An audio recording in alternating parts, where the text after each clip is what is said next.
Olá pessoal, tudo bem? Aqui quem está falando é o professor Agenor e hoje nós vamos falar um pouco sobre os modos de produção. De acordo com a aula 4 do material de vocês da terceira série do ensino médio, a divisão social do trabalho acontece tomando como base uma perspectiva histórica.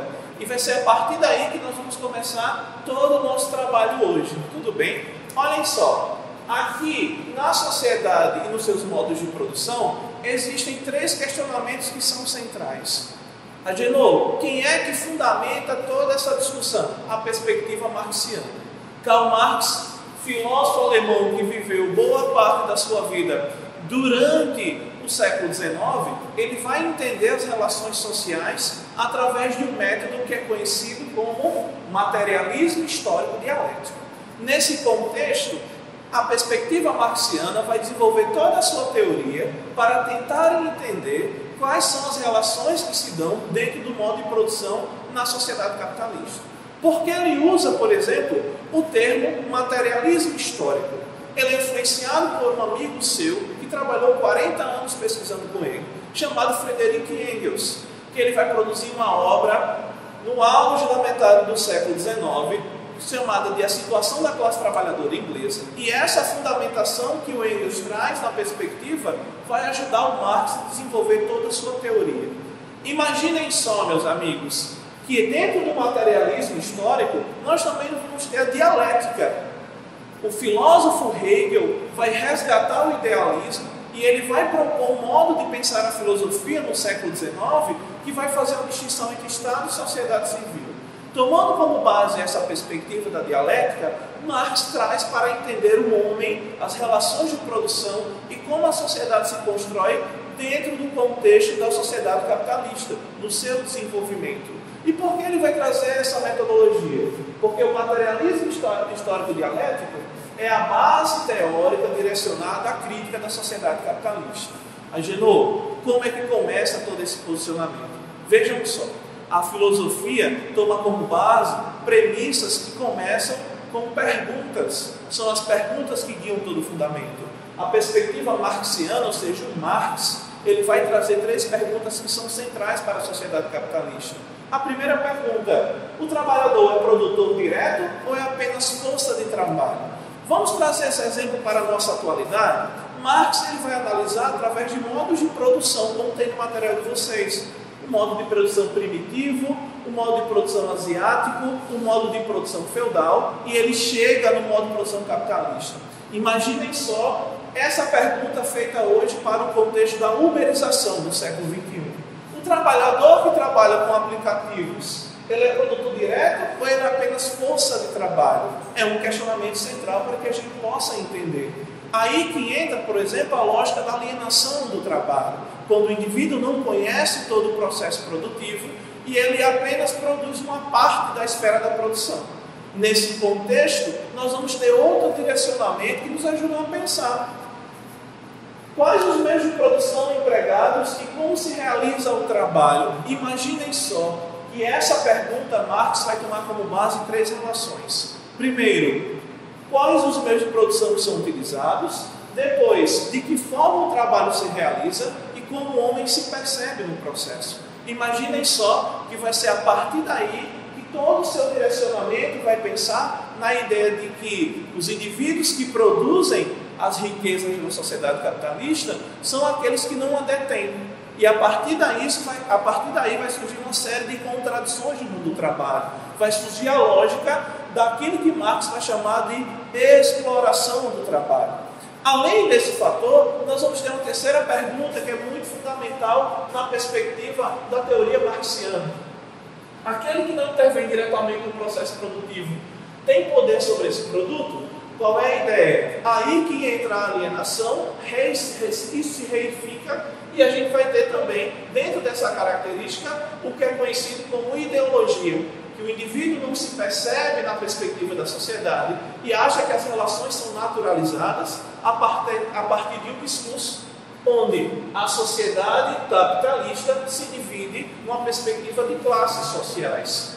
E ele vai dizer assim uma obra chamada Manifesto do Partido Comunista, escrita em 1848. a história da sociedade é a história da luta de classes. E dentro dessa perspectiva, nós temos uma divisão simples para entender isso.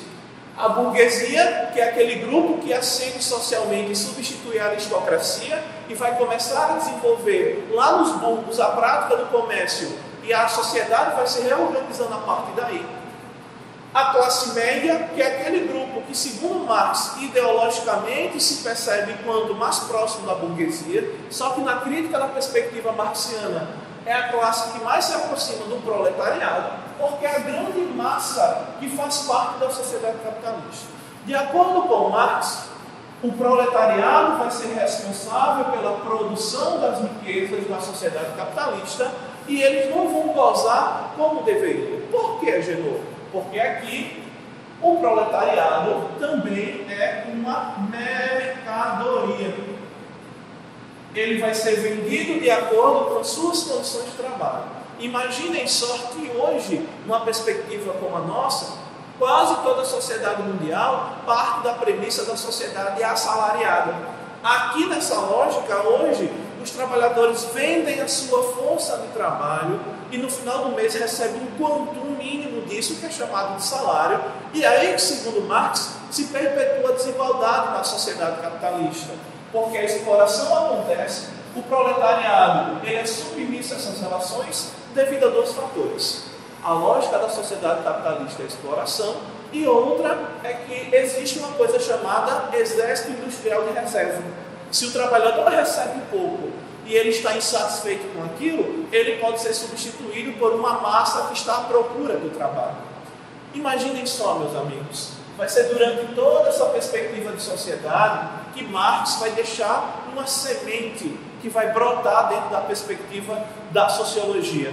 Entender o mundo do trabalho hoje na sociedade capitalista, desde a uberização, que está recente agora, até o trabalho precário, toma como base a divisão da sociedade em classes e a relação com os direitos. Imagine só, vamos fazer uma pequena reflexão. Imagine só que é como se fosse um cabo de guerra. De um lado do cabo de guerra estão os trabalhadores, que é com a plaquinha chamada direitos, e do outro lado está lá no cabo de guerra os empresários, a burguesia, querendo ter lucro. Vai ser essa margem, essa discrepância, que Marx vai dizer que a nossa competição na sociedade é injusta, porque aqueles que mais produzem e que sustentam a sociedade capitalista não detêm os meios de produção. Por não deter os meios de produção, eles são submissos aos caprichos da burguesia.